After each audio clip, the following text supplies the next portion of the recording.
السلام علیکم ورحمۃ اللہ وبرکاتہ۔ الحمدللہ الصلاۃ والسلام علی رسول اللہ و ملت رسول اللہ۔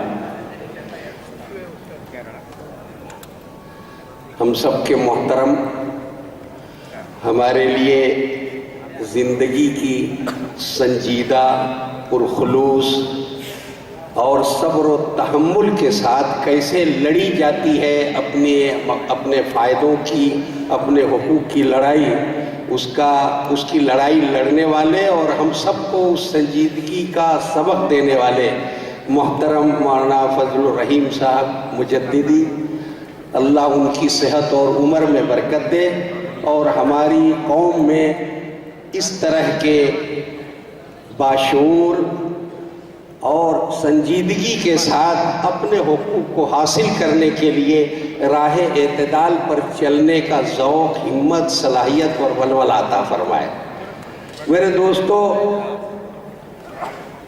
اپنے حقوق کو حاصل کرنے کی جدوجہد بھی بڑی اہم چیز ہوتی ہے اور اس میں ایمانداری اور سچائی جو ہوتی ہے وہی کامیابی کی بنیاد بنتی ہے۔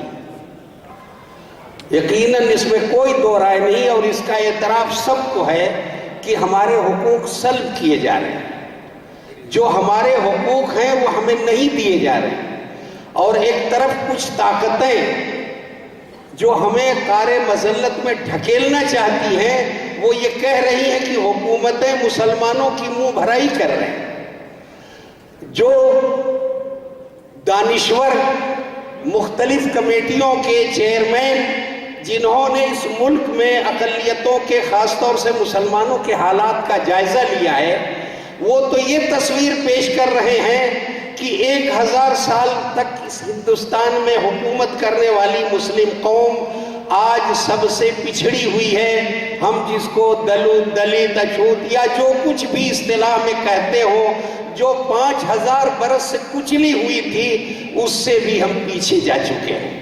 اور دوسری طرف وہ لوگ جو بے ایمان ہیں ان کو شرم نہیں آتی یہ کہتے ہوئے کہ حکومت ان کی منہ بھرائی کرتی ہے۔ اگر منہ بھرائی کرتی تو ہمیں کچھ دیتی، بلکہ اس نے تو یہ کیا ہے کہ یہ بتا رہی ہے تصویر کہ آج مسلمان سب سے زیادہ کم تعلیم یافتہ ہے ہندوستان میں، لیکن مسلمانوں کے آباء و اجداد نے مسلمانوں کی تعلیم کے لیے جو ادارے قائم کیے تھے اس پر بھی حکومتوں نے قبضہ کر رکھا ہے اور مسلمانوں کو اس کے ہاتھوں سے چھین لیا ہے۔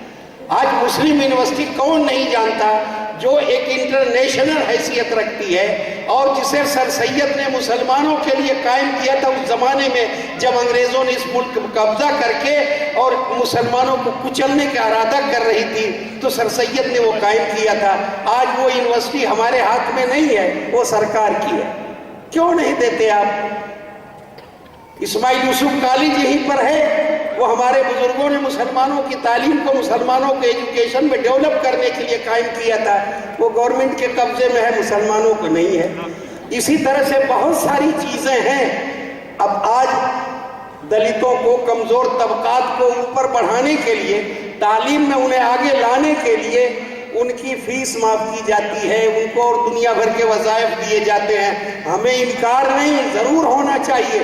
اس ملک کا ایک ایک شہری جب تک خوشحال نہیں ہوگا، یا ایک ایک قوم، ایک ایک برادری یا ایک ایک پیشے والے جب تک ترقی نہیں کریں گے، یہ چاہے آپ اپنا راکٹ آسمان پر بھیج لو لیکن دنیا کی صف میں آپ ترقی یافتہ ملکوں میں نام نہیں لکھا سکتے ہو۔ اگر کوئی انسان، اس کا ہاتھ ٹوٹا ہوا ہے، ناک ٹوٹی ہوئی ہے، ایک آنکھ کا کانا ہے، کبھی وہ خوبصورت انسانوں میں، تندرست انسانوں میں اس کا شمار ہو سکتا ہے۔ لیکن آپ نے اتنی بڑی اقلیت کو، جسے ابھی کہہ رہے ہیں کہ دوسری اکثریت کہیے یا بڑی اقلیت کہیے، ہر حال میں یہ کچلی ہوئی اور تعصب کا شکار ہے۔ اس اقلیت کو کچل کر کے آپ چاہیں کہ ہندوستان کو دنیا کے ترقی یافتہ ممالک میں شامل کریں تو نہیں کر سکتے۔ لیکن میرے دوستو، اپنا حق حاصل کرنے کے لیے سنجیدگی کی جدوجہد کرنی پڑتی ہے۔ اگر کچھ ایمانداری سے حکومت نے دیا ہے تو 100 مرتبہ اس کا اعتراف کرو، 100 مرتبہ اس کا شکریہ ادا کرو کہ ایک حق ہمارا آپ نے دیا، لیکن ابھی 100 میں سے ایک حق ملا ہے، 99 باقی ہے۔ ہم اس کی لڑائی لڑتے رہیں، مانگتے رہیں، وہ مانگنے کا جو مہذب طریقہ سلیقہ ہے اس طرح سے مانگتے رہیں۔ اس کے لیے جو جد و جہد کرنی ہے، جو خون جگر جلانا ہے، وہ کرنا پڑے گا۔ سڑک پر نعرے لگانے سے کوئی چیز کبھی نہ کسی کو ملی ہے نہ ملے گی۔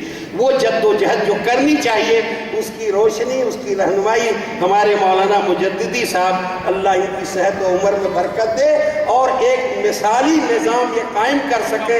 ہم سب کو اس پر